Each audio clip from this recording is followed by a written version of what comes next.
yaa Farba Ngom xaw ma ko. yaa Mor Ngom. Mor Ngom xam naa ko, Farba Ngom xam naa leen. waa yaa Ahmed Khalifa Niass. kooku yaa Mambo Diaw 2. waaw yaa Mambo Diaw on sait deux numéros. yaa Antoine Diome. yaa ministre des finances ADD. Et je sais non ministre des finances je sais pas monsieur Diop je sais pas. yaa Pape Samba Diop. Peter Ladjouf, commandant Birima Fall. Il y a Bougane Gueye Dany, il y a Maître Abdou Kadi, il y a Maître Abdou Djeylani Kane, il y a Mamour Diallo, il y a Krikou Abdou Mbow, il y a Ali Ndiaye. Kon Bougane xam nga au courant ki personne n'est au courant de rien. waaw xam nga man Bougane waxoon naa leen am na lu muy liggéey gouvernement bi. xam nga waxoon naa ñii moo tax ma ne la seen nguur dina daan te su ma ñëwee liste bi yow laa koy dénk nga teel ma ko ba au bon moment. lépp loo am ci secret dama lay wax. dama ko bàyyi sax bàyyi fii ñuy vérifier di ko gis ñi ay doomu xaram lañ. lépp loo am ci secret mooy sa ngànnaay yow suñ la bëggee sànq wala ñu bëgg laa rey man xam naa ne suñu mujjee ak yow dañ lay bëgg a rey. mun nañ laa pikir boo xam ne di nga dem 3 mois 2 mois nga jaaree fa faatu.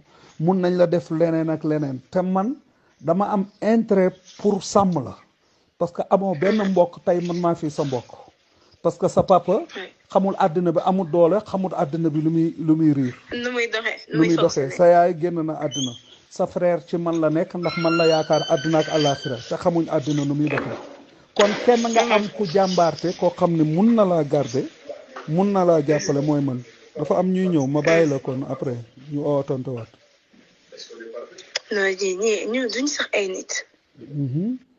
gis nga Bougane mu ngi liggéey ak ñoom ci suuf gis nga loolu. ah bah oui. waaw ba pare mel ni kuy contre pouvoir bi fekk mu ngi liggéey ak ñoom ci suuf. contre que le mec saa yu demee point yu muy am yëpp da koy sewtiwaat. waaw. ay on lui donne de l'argent pour que mu liggéey day liggéey. day def liggéeyam. nu mu waree ñoom ñoo ko ay complice la lobby la ci biir lobby yi. ñu ngi noonu. ñi ay doomu xaraam moo tax ma ne xam naa lu bëri te des fois dama leen koy wax.